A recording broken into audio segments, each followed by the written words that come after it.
Hello friends. क्या बोलूँ मैं।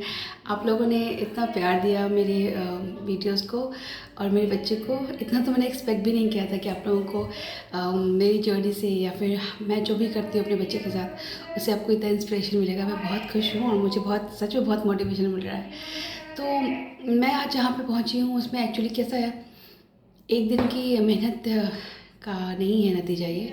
काफ़ी मेहनत लगी है और मतलब काफ़ी मतलब क्या बोले, कंसिस्टेंसी के साथ हमने काम किया है और बहुत नेचुरल वे में किया है। अगर सच पूछे तो हमने कभी भी अपने बच्चे के साथ कुछ भी एक्टिविटी किया है तो ये ऐसा टास्क सोच के नहीं किया। बहुत ही नेचुरल फीलिंग के साथ किया है। तो यहाँ पे मैं कुछ पॉइंट्स हैं जो बहुत इंपॉर्टेंट पॉइंट्स हैं जिसके बारे में आप लोग अभी बातें कर रहे थे कि बॉन्ड कैसे बनाया जाए। तो जैसे मैंने आपको आप लोगों के साथ शेयर किया था कि मेरा बच्चा पहले बहुत हाइपो था, तो उसको फीलिंग ही नहीं आती थी कि मैं उसकी माँ हूँ। मैं बहुत तरसती थी इस बात के लिए कि अगर मैं कहीं बाहर से आ रही हूँ तो मेरा बच्चा, होता है ना छोटे बच्चे आते हैं, मम्मा आ गई, आके मुझे से हग करे या मुझे ढूंढे। अगर मैं 2-3 घंटे के बाद भी कहीं से बाहर आती थी और मैं बेचैन हो जाती थी अपने बच्चे को देखने के लिए, मेरा बेटा कहाँ है, बेटा कहाँ है। और वो जब मुझे आता था, बस एक बार मुझे आकर उसने देख लिया मम्मा आ गई, फिर वो अपने काम में लग जाता था। उसको कोई फ़र्क ही नहीं पड़ता था। तो मैं उस टाइम तो मैं बहुत डिसअपॉइंटेड हो जाती थी। मुझे लगता था कि यार, मतलब इवन कि अगर 3-4 बच्चे हैं घर में तो उनको लगता था कि बुआ आ गई, ऐसे बोलते थे, मौसी आ गई। लेकिन मेरा बेटा बोलते ही नहीं कि हाँ मम्मा आ गई। तो उस टाइम में मुझे बहुत रोना आता था। बट हाँ, मैंने एक एक चीज़ सिखाई है अपने बेटे को। अब यहाँ पे फिर आ जाता है कि बच्चे अपना इमोशन कैसे एक्सप्रेस करना करें। क्योंकि जब तक वो एक्सप्रेस नहीं करेंगे, आपको, हम भी तो ह्यूमन है ना, हमको भी तो प्यार चाहिए होता है सामने वाले से। हम एक तरफा प्यार किसी को बहुत ज़्यादा करते रहे लेकिन सामने वाला एक्सप्रेस ही ना करे, तो हम भी एक टाइम के बाद हमको भी लगने लगता है, बहुत डिसहार्टन हो जाते हैं। तो मैंने यहाँ से शुरुआत करी कि जैसे मेरे हस्बैंड ऑफिस से आते थे तो हम लोग दरवाज़ा, जैसे मैंने आपको बताया, मैंने हु का कॉन्सेप्ट मैंने आपको सिखाया था कि मैंने सबसे पहले अपने बच्चे को हु सिखाया था। क्योंकि who is related to people, और वो पीपल जिनको हम रोज़ देखते हैं, जिनको हम रोज़ मिलते हैं। तो वहाँ वहाँ से मैंने हु सिखाया। साथ के साथ मैंने अपने बच्चे को ये भी सिखाया कि जब मेरे पापा बाहर से आते हैं और पापा दिन भर से बाहर थे तो हमने उनको बहुत मिस किया और पापा को अपने गले से लगाया। तो मैंने ये रियल में एक चीज़ किया है। तो और मैं आपको भी कहूँगी कि आप ये रियल में अपने बच्चे को मॉडल करके सिखाइए। जैसे पापा आ रहे हैं, दरवाज़ा खोले, ओ पापा आ गए, पापा I missed you so much, पापा आप कहाँ थे, मैं इतनी देर से, क्यों आए हो, करके पापा को आप, उसके पापा को उसके सामने आप हग कीजिए और किस भी कीजिए। कोई बुराई नहीं है। आप अपने हस्बैंड को उनके गाल पे अगर किस कर रही हैं, कोई बड़ी बात नहीं है। बच्चा देख रहा है, उसको पता चल रहा है। It is a emotion. इसमें कोई ये वाली बात नहीं है कि आप अपने हस्बैंड को अपने बच्चे के सामने कैसे किस कर सकती हैं। It's not a big deal.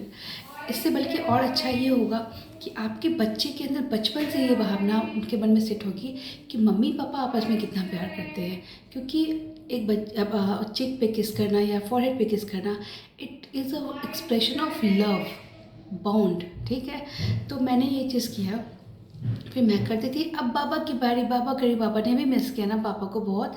फिर उसको गोद में लेती थी, अपने हस्बैंड की गोद में उसको चढ़ाती थी, बोली तुम भी पारी करो पापा को, तुम भी पारी करो, तो पप्पी करो पापा को। तो वो भी करता था, फिर मेरे हस्बैंड भी करते थे। तो इस तरह से करके हमने ये चीज़ उसको सिखाई कि हाँ पापा आते हैं तो मिस करना क्या होता है। पहले तो बच्चों को ये फील कराना। हम बच्चों को, मैं कैसे बताऊँ आपको, जैसे कि टेक्निकल अगर देखा जाए तो लोग फ्लैश कार्ड्स यूज़ करते हैं, लोग बताते हैं बच्चों को। लेकिन मैंने फ्लैश कार्ड बच्चों को बाद में, अपने बच्चे को बाद में सिखाया। पहले मैंने उसको रियल में मॉडल करके सिखाया कि देखो पापा आ रहे हैं, आज पापा कहाँ हैं, पापा कहाँ हैं, पापा किधर गए, अभी तक पापा नहीं आए, बहुत लेट हो गया। तो पापा आए हैं तो अभी हम पापा को पहले प्यार करेंगे और पूछेंगे कि पापा कहाँ थे इतने देर से, आप क्यों लेट हो गया, मैंने बहुत मिस किया आपको, पापा को प्यास लगी है, पापा बाहर से आए हैं, पापा के लिए पानी लाना है। तो मैं पापा के उसको पानी लाने के लिए फिर मैं हम लोग मैंने हर चीज़ दो दो ख़रीदा था, मतलब दो दो का सेट रखा है। उसके लिए एक छोटा सा मैंने ट्रे ख़रीदा था, उसके अपने छोटे से ग्लास है स्टील के, तो वो अपने ग्लास में, वो अपने ट्रे में रख के पापा के लिए पानी लेके जा रहा है मेरे साथ। मैं उसके लिए, उनके लिए, अपने हस्बैंड के लिए पानी का ग्लास लेके जाती थी, तो वो छोटे वाले एक ग्लास में पानी लेकर के जाता था और पापा को पानी पिलाता। तो मेरे हस्बैंड भी एक्सपेक्ट करते, oh thank you so much बेटा, मेरे लिए पानी लाया है। पापा कितना केयर करता है मम्मा का, कितना केयर करता है पापा का। इस तरह से करके मैंने अपने बच्चे को एक्सप्रेस करना सिखाया। और ये करते करते ये हमने रोज़ किया। एक दिन नहीं कि हमने एक दिन करके छोड़ दिया। हमने हम जहाँ गए हमने वहाँ किया। फिर चाहे हम कहीं जाते भी थे ना, तो हम वहाँ भी करते थे, irrespective of having this thought कि लोग हमारे बारे में क्या सोचेंगे। हमने इस चीज़ को कभी बॉदर नहीं किया। और इससे क्या होता है ना कि जब आप किसी भी चीज़ को परसिस्टेंसी के साथ करते हैं, तो बच्चे को भी इस चीज़ का बिलीव होने लगता है कि वो इट इज़ ये हमको करना है, ऐसे किया जाता है। बच्चे के अंदर फीलिंग्स होती हैं, उनको एक्सप्रेस करना नहीं आता है, तो हम उनको हर चीज़ उनको सिखाना ही पड़ेगा, बोल करके सिखाना पड़ेगा या फिर कैसे भी करके सिखाना ही पड़ेगा। फिर धीरे धीरे की प्रैक्टिस करते करते फिर मेरे बेटे ने खुद से ये चीज़ करना शुरू कर दिया कि पापा आए हैं तो अब मुझे क्या करना चाहिए। फिर मैंने उसको प्रॉम्प्ट करना शुरू किया कि अब तुम करो, पापा आए तो क्या करना चाहिए। पापा को हग करना चाहिए, पापा से बैग लेना चाहिए, उनको पानी ला कर देना चाहिए, उनसे पूछना चाहिए कि पापा हाउ वाज योर डे, मैंने आपको बहुत मिस किया, आपने मुझे मिस किया। तो वो बोले या ना बोले, लेकिन मैंने ये इनपुट उसको हर रोज़ दिया है। दूसरी चीज़ आती है कि बॉन्ड की, तो आपस में बॉन्ड जो बच्चों के साथ सिर्फ इस बात पे डिपेंड नहीं करता है कि आपका इंडिविजुअल यानी मदर का और फादर का इंडिविजुअल बॉन्ड कैसा आप बनाते हैं बच्चे के साथ। नो, मेरा ये मानना नहीं है। मेरा मानना ये है कि हम 3 जने हैं अगर फैमिली में, तो हम एक टीम है, तो हम तीनों का आपस में बॉन्ड होना बहुत इम्पॉर्टेंट है। तो इसके लिए मदर और फादर के बीच में भी आपस में एक जो बॉन्ड होता है वो उसका स्ट्रॉन्ग होना बहुत इम्पॉर्टेंट है। तो आप बिलीव नहीं करेंगे, मेरे बेटे के इस कंडीशन में जब हमको पता चला और उसमें आने के बाद से मेरे और मेरे हस्बैंड के बीच में जो भी क्लैशेस होते थे, जो कि नॉर्मल हस्बैंड वाइफ के बीच में होते हैं, चाहे वो फैमिली मैटर्स को लेके हो, फिर चाहे उनको करियर को लेकर के हो, चाहे एक फाइनेंशियल मैटर को लेके हो, वो सब ख़त्म हो गए। क्योंकि मैंने जिस दिन अपने बेटे को ठीक करने का मैंने ठाना, मैंने उसी दिन मैंने अपने दिमाग मेरे आप कहते हैं ना सबकॉन्शियस माइंड कह लो, उसमें मेरे सेट हो गया कि एक लक्ष्य कि मेरा बेटा ठीक होगा, मेरा बेटे को मैं ठीक करके रहूँगी। फिर उसके आगे कुछ मैटर नहीं करता है, गलती मेरी भी है तो भी मैंने जाके सॉरी बोली, बात ख़त्म कर दिया। और ट्रस्ट मी, ऐसे करते करते मैं इतनी ज़्यादा वो हो गई ना, क्या बोलते हैं, हर चीज़ में लेट गो वाला एटीट्यूड मैंने अपना लिया कि अब जैसे हम फैमिली में बहुत तरह की चीज़ें होती हैं। जब आप एक फैमिली में आते हैं, आप हस्बैंड वाइफ बनते हैं, एक अपना परिवार बनाते हैं, तो हमारे दोनों साइड के परिवार के भी लोग इम्पॉर्टेंट होते हैं। जैसे मेरे ससुराल वाले, they are also important part of our life, right. मेरे मायके वाले, they are also important part of my family. At least ये दो जो फैमिली मेम्बर्स होते हैं ये बहुत इंपॉर्टेंट होते हैं हमारे लिए। हम इनसे लाइफ टाइम इनको हम डिनाई नहीं कर सकते। तो फिर उनका भी बहुत सारा एक्सपेक्टेशंस होता है जो हम नहीं पूरा कर पाते हैं, हम खड़े नहीं उतर पाते हैं। समटाइम्स मैं उनके अकॉर्डिंग नहीं हो पाती हूँ, समटाइम्स वो मेरे अकॉर्डिंग नहीं हो पाते हैं। तो बहुत सारे क्लैशेस के ऐसे पॉइंट्स आते थे जिनमें बहुत सारे क्लैशेस हमारे बीच होता था। लेकिन मैंने कभी भी अपने हस्बैंड को वो लिमिट मैंने कभी क्रॉस ही नहीं किया, चाहे वो वर्बल हो फाइट हो या फिर फिजिकल फाइट की तो कभी नौबत ही नहीं आई। वर्बल फाइट में भी कभी ऐसा नौबत नहीं आया। मैंने हर चीज़ में लेट को, अगर मेरे हस्बैंड कुछ एक्सपेंस करना चाहते थे घर में, it's okay, let go two by your self.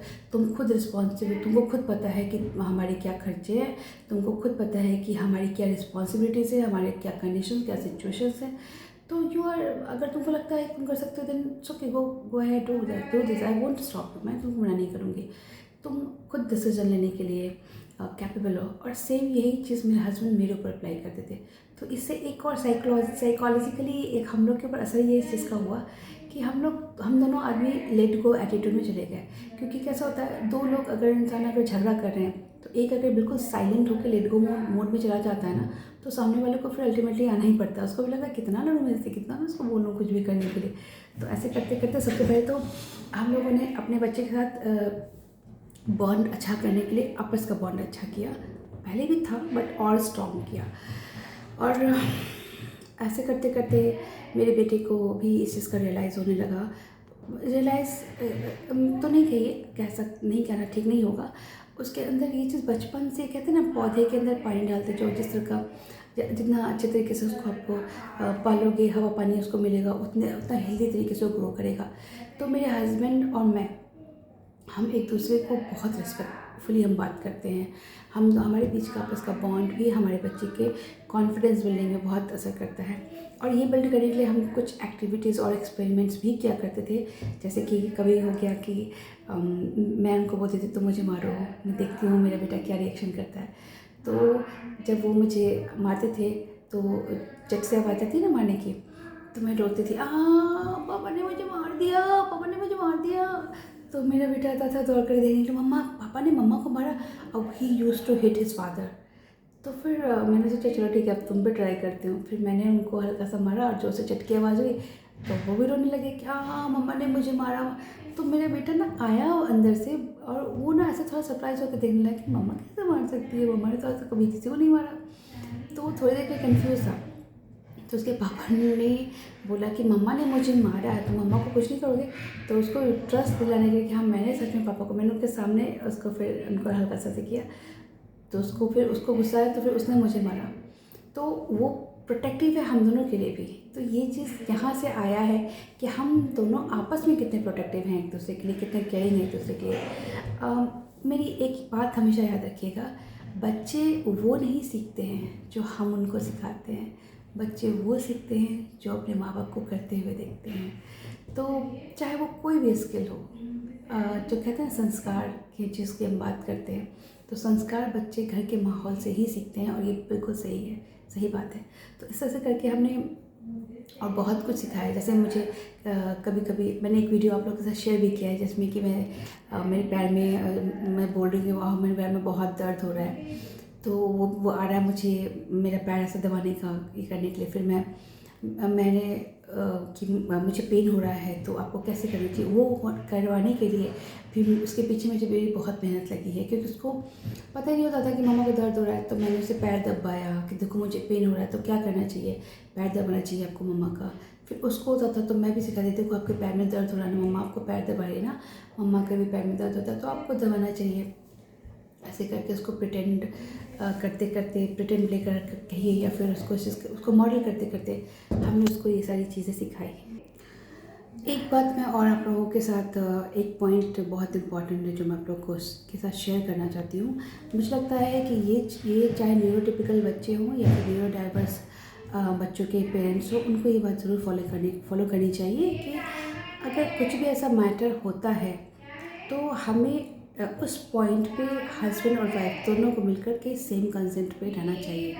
नहीं तो बच्चे क्या होते हैं ना, तो वो बहुत स्मार्ट होते हैं, वो तुरंत ऑप्शन ढूंढ लेते हैं। मान लीजिए कि कुछ हमारे बच्चे ने ऐसा बिहेवियर किया, तो उस बिहेवियर पे अगर मैं उसको डांट रही हूँ, अगर मैं उसको समझा रही हूँ, तो फादर को भी उतने ही स्ट्रिक्ट रहना चाहिए। मैं ये नहीं कह रही कि पिटाई करनी चाहिए, डांटना चाहिए, बट फर्म रहिए। स्ट्रिक्ट होने इसका मतलब का स्ट्रिक्ट होने का सबसे अच्छा तरीका होना था फर्म होना। यानी कि मैं तुमको मारूंगा नहीं, मैं तुमको डांटूंगा नहीं, but I will be very very firm कि मम्मा ने अगर बोल दिया है कि ये नहीं करना है तो फिर नहीं करना है, मैं आपको सपोर्ट नहीं करूँगा। सेम अगर पापा ने मना कर दिया तो फिर मम्मा नहीं कहेगी, मम्मा के पास कोई ऑप्शन ही नहीं है, आके कोई फ़ायदा नहीं है। ये चीज़ वाली ये जो बच्चों के अंदर बार्गेनिंग करने का जो ये एटीट्यूड होता है ना, ये चीज़ नहीं आना चाहिए। जो कि हमारे अदर फैमिली मेम्बर, जैसे हमारी दादी होती है, हमारी नानियाँ होती है बच्चों की, या नाना जी होते हैं, दादाजी होते हैं, वो लोग इन सब चीज़ों पे नहीं समझ पाते हैं। अब जैसे मैंने कि अपने बच्चे को किसी चीज़ के लिए अगर मैंने डांटा उसको, तो तुरंत भाग जाएगा दादी के पास, क्योंकि उसको पता है कि दादी जो है वो मम्मा को डांटेंगी और फिर मुझे वो सपोर्ट मिलेगा मुझे एक। तो इस तरह से करके मेरे बेटे ने भी एक दो बार करना सीख लिया था। जैसे कि मेरे इन लॉज आए थे, मेरे ससुर जी और सासू आई थी, तो हम लोग उनको किसी बात के लिए अपने बेटे को मैं डांटती थी, तो मेरे हस्बैंड मुझे सपोर्ट करते थे। लेकिन मैं उसके जो दादा दादी हैं वो उसको बहुत सपोर्ट करते थे कि क्यों मेरे बेटे को डांट दिया, क्यों उसको कुछ कर दिया, करने तो ऐसे करता है। तो उसने तुरंत ये बिहेवियर लर्न कर लिया था। अब क्या होता था कि मेरे हस्बैंड या मैं अपने बेटे को किसी भी छोटी भी बात पे डांटूँ, तो यू वोंट बिलीव वो क्या करता था, वो फ़ोन लेता था और वो टिक टिक टिक टिक करके उसको जो भी रैंडम नंबर समझ में आता था वो डायल करता था, और वो फ़ोन लगा के पापा को बोलता था, उसके दादाजी को बोलता था, दादा पापा पिटू पिटू करे, दादा पापा पिटू पिटू करे, दादा पापा पिटू पिटू करो, दादा पापा पिटू पिटू करो। समझ रहे हैं आप? तो ये हमको स्टार्टिंग में तो हमको बहुत फ़नी लगता था कि चलो बेटा जो है कंप्लेन कर रहा है, बट फिर हमने जब कुछ दिन हमने उसको करने दिया, चलो ठीक है, तुमको लगता है कि ये तुमको एक डिफेंस करने वाला या तुमको एक प्रोटेक्ट करने वाला कोई अगर तुमको तीसरा पर्सन में तुमको नजर आता है, then it's okay, do this. हमने उसको उसके लिए भी रोका नहीं, बट धीरे धीरे हमने इस चीज़ को उसको फेड करना शुरू किया। हमने उसको ये चीज़ समझाई बात कि बेटा ये रॉन्ग है, अगर मम्मा पापा दोनों आपको मना कर रहे हैं then you should not do this thing. ऐसे करके हमने उसको समझाया, तो फिर ये बात भी समझ में आई कि अगर वो बात ही गलत है जिसके लिए मुझे मना किया जा रहा है, क्योंकि मम्मा भी मना कर रही है और पापा भी मना कर रहे हैं। तो इस तरह से करके हमने अपने बच्चे को ये चीज़ सिखाए। ये भी बॉन्ड हमारा बॉन्ड स्ट्रॉन्ग करने के लिए काफ़ी काम आया। जी, एक और पॉइंट है बच्चे के बिलीफ और फेथ को स्ट्रॉन्ग करना आपके लिए, क्योंकि बच्चे का कॉन्फिडेंस, उसका सेल्फ इस्टीम तभी डेवलप हो सकता है, खास करके न्यूरो डाइवर्स हमारे जो बच्चे होते हैं उनमें, जब उसको इस बात का फेथ हो कि सारी दुनिया मुझे नहीं समझेगी लेकिन मेरी मम्मा और मेरे पापा मेरे साथ रहेंगे, वो मुझे समझेंगे। इस बात का फेथ होना बच्चों के अंदर बहुत इम्पॉर्टेंट होता है। मैंने जैसे आप लोगों के साथ मेरा जो कॉन्वर्सेशन कॉल हुआ था, मैंने आप लोगों को मैंने बताया था कि कैसे जब मेरे बेटे को पागल बोला सोसाइटी के और बच्चों ने, तो उसने इस चीज़ को देखा, उसने इस कॉन्वर्सेशन को सुना कि मेरे अपने पापा मुझे मना कर रहे हैं कि छोड़ दो बेटा, जाने दो, सोसाइटी में लोगों से पंगा लेके कोई फ़ायदा नहीं है। इवन मेरे हस्बैंड भी मुझे सपोर्ट नहीं कर रहे थे, उनका भी बहुत कैजुअल अप्रोच था, जाने दो, लेट गो, क्या ही फ़र्क पड़ता है। But I was very firm कि नो, आई वॉज़ डिटरमाइंड कि नहीं, मैं इस मैटर को अगर अभी जाने दूँगी तो इससे मेरे बच्चे का कॉन्फिडेंस टूटेगा और उसको लगेगा कि मैं मम्मा को आकर बताता हूँ तो क्या ही फ़र्क पड़ता है, मम्मा पापा तो कुछ करते नहीं हैं। मैंने अपने बेटे के सामने अपने बेटे को ले जा करके, जितने बच्चे थे उसका कैमरे का मैंने CCTV फुटेज मैंने निकाला। मैं होगा तो मैं आप लोग के साथ शेयर करूँगी कैसे उन बच्चों ने मेरे बेटे को टॉर्चर किया था।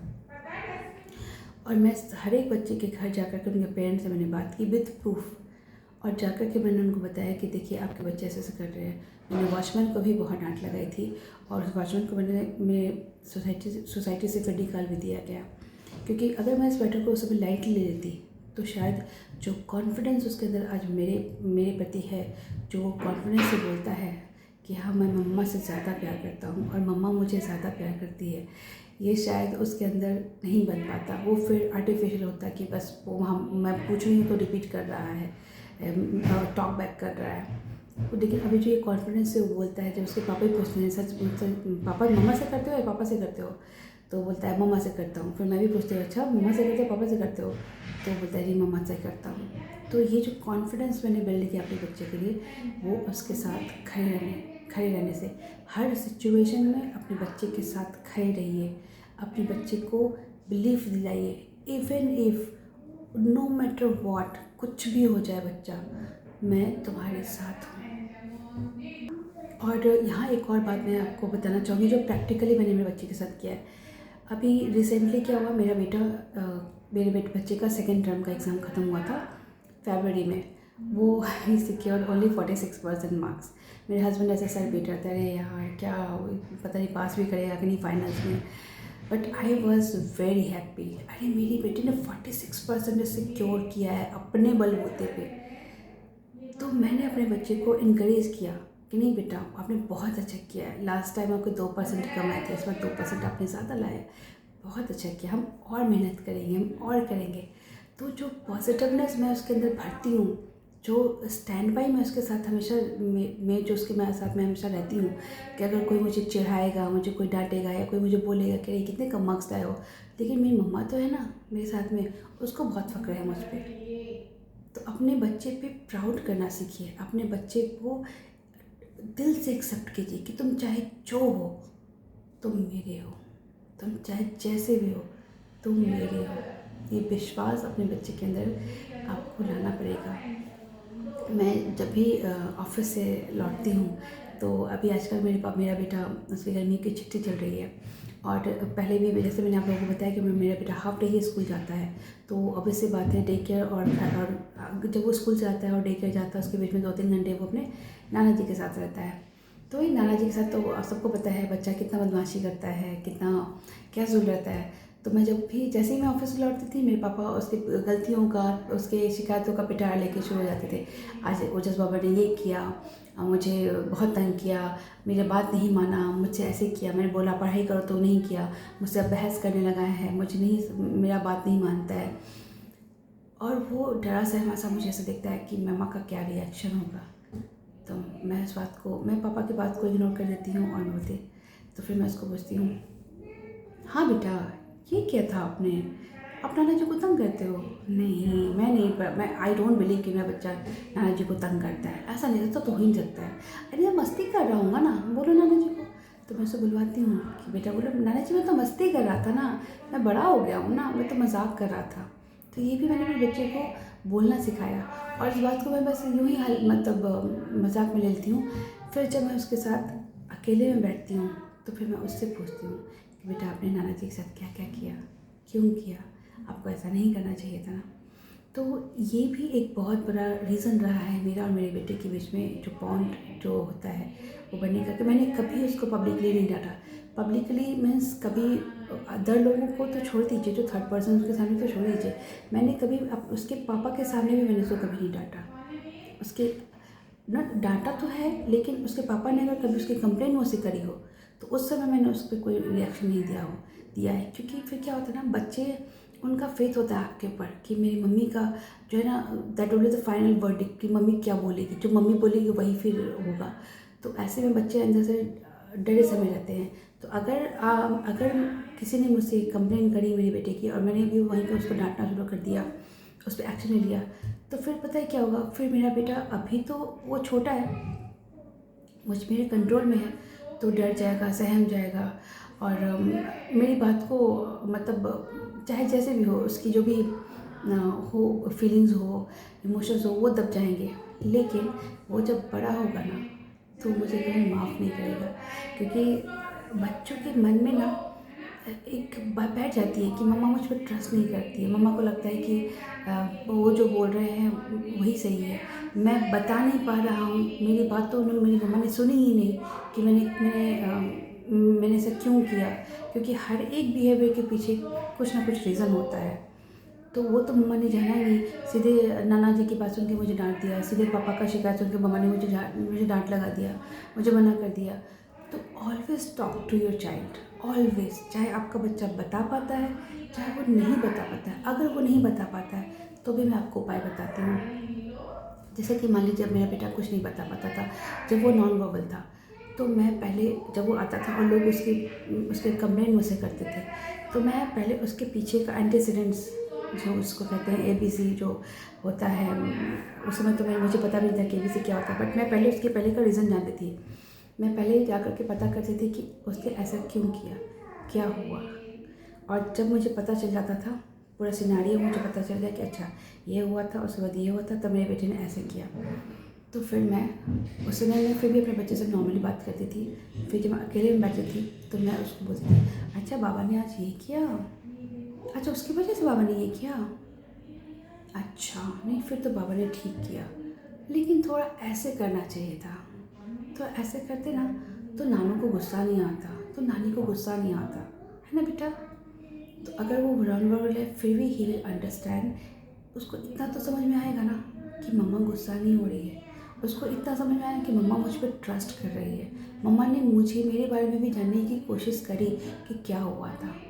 तो इस तरह से करके बहुत बचपन से ही अपने बच्चे पे ट्रस्ट करना, उस पर फेथ करना, उसको हर समय कटघरे पे कर देना, खड़ा नहीं करना, ये बहुत ही ज़्यादा इम्पॉर्टेंट होता है अपने बच्चे के हेल्दी माइंडसेट को ग्रो करने के लिए। तो ऑन दिस नोट और भी बहुत सारे तरीके हैं और भी बहुत सारे अप्रोचेज़ हैं। आप जब अपने बच्चे के साथ काम करने लगते हैं तो आपको खुद एक्सपीरियंस होने लगता है और खुद आपको नए नए टेक्निक्स और अप्रोचेज़ आपको समझ में आने लगते हैं कि मेरा बच्चा किस तरीके से समझता है चीज़ों को। तो एक और जैसे कि अनकंडीशनल लव, ये मैं हर पेरेंट्स को बोलना चाहूँगी, फिर चाहे वो मम्मी हो या पापा हो बच्चे के। अनकंडीशनल लव अपने बच्चे के साथ कीजिए, उसको दिल से अपनाइए, ये बहुत ज़्यादा इम्पॉर्टेंट होता है।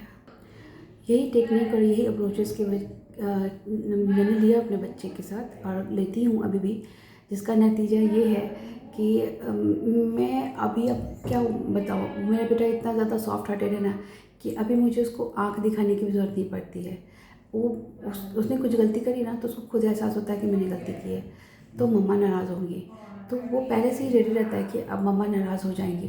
तो मैं कुछ नहीं बोलती हूँ तभी उसको, बस मुझे पता चलता है कि उसने गलती करी, मैं उसको पूछती हूँ आपने ये चीज़ किया है, वो बोलता है कि हाँ।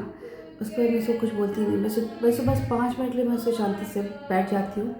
उसको एहसास हो जाता है कि मम्मा को बुरा लगा है, वो मेरे पास आएगा, सॉरी मम्मा, मुझे प्यार करो मम्मा, मुझसे गलती हो गई मम्मा, आप नहीं करूँगा दोबारा, ऐसे नहीं करूँगा करके। और एक और चीज़ बोलना चाहूँगी कि हर समय चीज़ें वैसे नहीं होती हैं जैसे हमको लगता है कि है।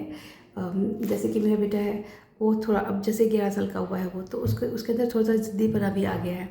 तो उसको कोई चीज़ कुछ गलत है जैसे करने का उसको मन रहेगा, जो हमारे हिसाब से गलत है लेकिन उसके हिसाब से सही है, तो वो अब क्या करता है ना, मुझे ज़बरदस्ती मनाएगा। मैं गुस्सा हो जाऊँगी ना तो वो ज़बरदस्ती मुझे पकड़ के मुझे हग करेगा और मुझे ज़बरदस्ती कहेगा नहीं तुम मानो इस बात को, मुझे ये चीज़ करने दो, तुम परमिशन दो, मैं करूँगा लेकिन तुम्हारे परमिशन से करूँगा मैं तुम मानो इस बात को।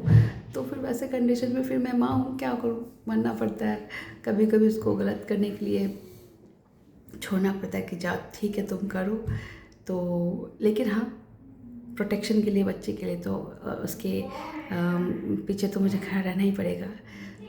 कभी कभी बच्चों को ये भी एक्सपीरियंस कर लेने देना चाहिए, अगर वो कुछ गलत करना चाहता है तो भी उसको कर लेने देना चाहिए। क्योंकि अगर मान लीजिए मेरा बच्चा गरम तवे को छूना चाहता है, उसको बहुत क्यूरियोसिटी है देखने की कि देखते हो मेरा हाथ जलता है कि नहीं जलता है, तो हम एक पॉइंट तक ही उसको हम समझा सकते हैं। लेकिन जब उसके अंदर बहुत क्यूरियोसिटी हो तो छोड़ देना चाहिए। कभी कभी चोट लगना भी अच्छा होता है, उसको चोट लगेगा, उसको गर्म तवे को छुएगा, उसका हाथ जलेगा, उसको समझ में आ जाएगा। बट मेरा काम ये है कि मैं बर्नॉल लेके उसके पीछे खड़ी रहूँ, आइस पैक लेके खड़ी रहूँ कि बेटा तेरा हाथ जलेगा, मैं तुझे सेकूँगी, मैं तेरे पीछे मैं खड़ी हूँ। तो ये चीज़ें जो है बहुत, मुझे लगता है कि बहुत नेचुरल तरीका है। इसमें कहीं से कोई टेक्निक या कोई ऐसा स्टोरी या ऐसा कोई फ्लैश कार्ड ने मेरी हेल्प नहीं करी, ना ही मैंने कभी उन सब चीज़ों का मैंने हेल्प लिया। बस अपने बच्चे के साथ मॉडलिंग करते गई और प्रिटेंड करते गई, करते मैंने हर चीज़ों को सिखाया है। तो वीडियो बहुत लंबा हो गया है, लेकिन क्या करूँ, 11 साल का मेरा जर्नी है, तो मैं छोटे में तो आपको नहीं समझा पाऊँगी। अभी भी बहुत कुछ है, बट अभी के लिए इतना ही। आप इतना भी अगर करते हैं, जो पॉइंट्स मैंने आपको बताए हैं उस पर आप काम करते हैं, तो मुझे ऐसा विश्वास है कि आपको ज़रूर मदद मिलेगी इसमें। ठीक है, थैंक यू।